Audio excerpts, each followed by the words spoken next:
What is going on, guys? My name is Will from Ghost Hack, and today I'm going to show you how to stitch together your own unique snares using other samples in FL Studio. The end result is going to sound like this.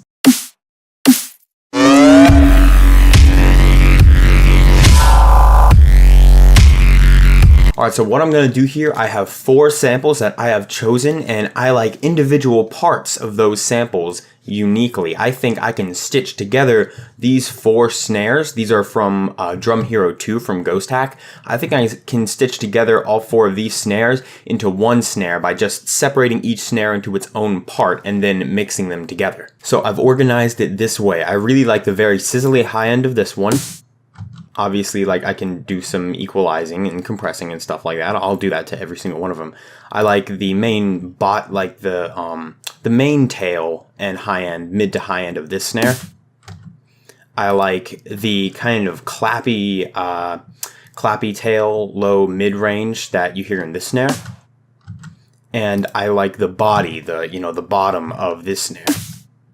And I'm going to stitch all of those parts together into a singular snare. So to start off, let's start with this sample right here, this really sizzly high end. Let's see, pull up an EQ. And what we're gonna do is I'm gonna open up this little preset here, this one I made. Cut out this low end. I just want the very sizzly high end, so let me just round this off. I'm also going to pitch the sample up slightly. Maybe 2. Yeah, that'll be good. Alright, sample number 2. I like the main mid high end, all this kind of main tail. Let's see, it's the wrong channel. Over here. So let's work with this. Yeah, I like all of that. I like all of the high end going on right there. Maybe I'll take it out a little bit here to just leave room for the other tail. And now let's see this one. What I want to do here is I'm probably going to do this with the other snares as well. Let me just trim all these up real quick. And I know that I want to fade this one in. I don't want any of the transient right there.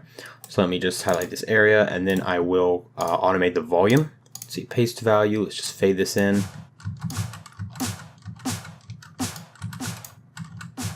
Yeah, now let's EQ it. Take the lows out. Roll off the highs. Just like that range right in there. And now let's take the low. I think I will pitch the low down a little bit. I think I can go down. Maybe 2. Yeah, that sounds good. Let's trim this up again. So for the EQ here, we are definitely going to want to take out all of the high end, because we just want this low part.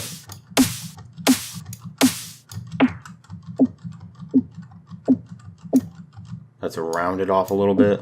It can be a little hard on the phases and the dynamics when you're doing like a super hard cut right in the middle of the frequencies. Give her a little boost. Alright, and together all of it, they sound like this, which is not that great. It's not beautifully mixed. We have to kind of mix these together a little more. Like this high frequency one, right here, is a little loud. We could adjust this EQ a little bit.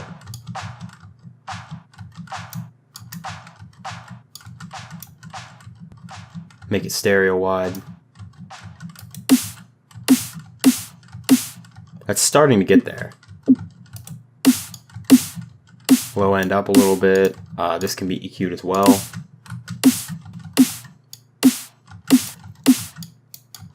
Just leaving room for that airy tail.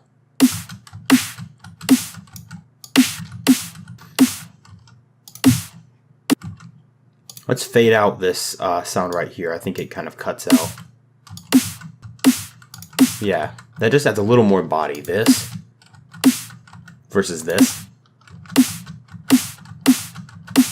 There's just a little extra tone to the bottom end. Let's also take this low end right here and run it through a Maximus. Here it is, Maximus. and make sure that we're at 0 dB. We're not going over, just compressing it. Let me turn down the time variables a little bit.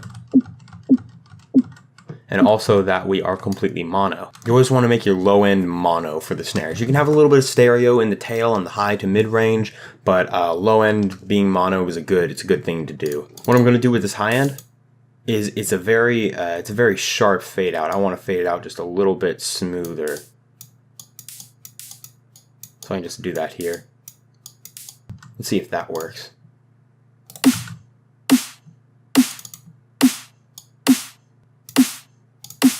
Alright, that sounds good. And then for this one, I think I want to fade out a little smoother as well.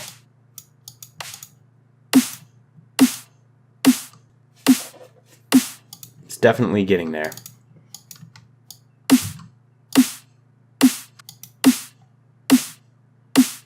Alright, we are getting close. I think I can actually take this peak out of the low end. At least a little bit. I think it was a little strong. Alright, I'm going to route all of these into insert 5 here so I can like compress them and saturate them as a snare.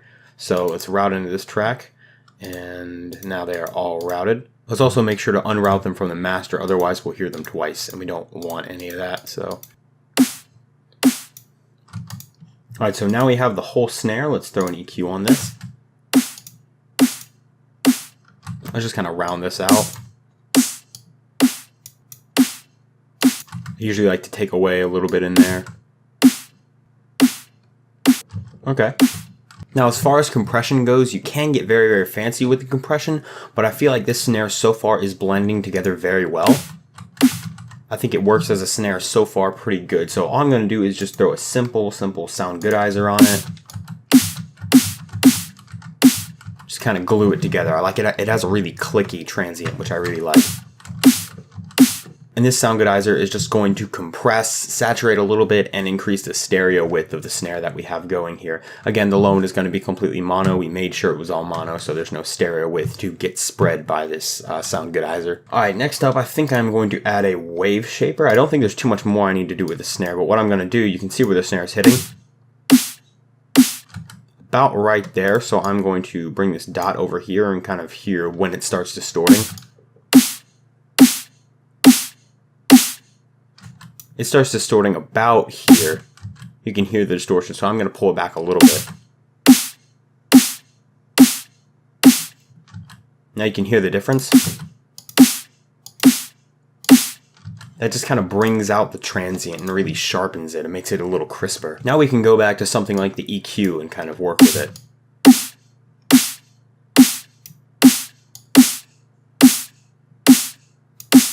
Alright, I think that sounds a little better. Alright, I think the sizzly high end is still a little bit too loud. There, that's a little better. And at this point, it's just fine tuning. You can hear I have the main sound of the snare down. It sounds pretty good. I just want to fine tune everything, make sure it's as good as it can get. I think I have it pretty alright, so let me go ahead and open up an Edison and we can record this out. So let's just record on input. Alright, and now let's hit this button right here. Just going to pull it all the way to the edges and then delete this guy right here. So here we have our little snare, and this is probably a pretty familiar shape. Now it's pretty dramatic. There are a lot of dynamics in this snare as far as frequency, but this is the basic shape of pretty much any kind of snare. We have a high click, then we have a hump down, then a hump where the low end is, and the low end can extend for longer or be a little bit shorter, depends on the snare. For this one, it's pretty short. And then you have the tail. And again, it's probably not going to be this dramatic. This is a pretty dynamic snare. But this is going to be the basic shape of any good snare that you really make. So now this comes to the part where you have your snare that sounds pretty average. That's a pretty average kind of snare, pretty average sound. Now you can add layers to it, and you can add something like foley to make it more interesting. For example, you can hear in Ghost Hack Drum Hero 2 that they have a bunch of foley snares.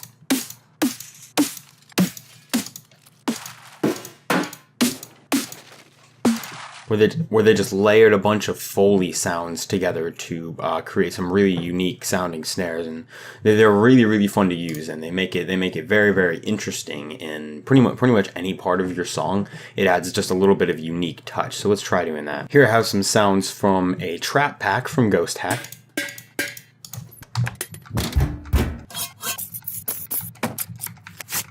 This is actually stuff that I've recorded myself with a little hand recorder, and I put into the pack when I made it. And all you have to do is just find some good sounds. For right now, I think I'll start with the simple one. This little key jingle. And then you can see already it sounds very cool. And now let's try to find something else. Alright, I have this just a little snip from scissors that I can use as a layer. That just gives a little extra, ending dynamic to the sound as well. And it fills out that little gap that you can see in this kind of key jingle. There's a little gap right there. And that can kind of fill it out a little bit. Let's just do some little EQing. Let's take out any low end that may be there. It's not really there. Let's control these high frequencies. Now let's maybe add a little compression and saturation with sound good either. Sounds good. And now for this one. Yeah, this needs a little bit of EQing here. Yeah, there's some low end action going on. I think I don't need any of that. And just round that off. Again, control the high end. Maybe boost a little bit in here. And once again, a little bit of sound goodizing. And then, now at this point you could add something like reverb. Like if I wanted to add reverb to that, I could just go in and add a little bit of room. Decay down a little bit. And then that would add to the whole snare. But in this situation, I think I'm going to leave the snare dry. It'd just be a little easier for the tutorial, because adding reverb to the separate channels can get a little complex, and a lot of times there isn't a ton of need for that. You can just do that in post. Next up, I just took this little hit right here, and I did some fading. So we have a little bit of a pan sound. I'm just going to mix that in right here. So this would go into 8. So let's route it into 8. Let's definitely add some EQing. And take lows out. Control these frequencies. Take out some of these. And let's make sure the stereo image is kind of secure. It's panned a little bit to the right, so I'm going to just pan it back. Yeah, that will be fine. Let's do a little fade out here. A little more on the out. There we are. We just have a little bit of a pan hit.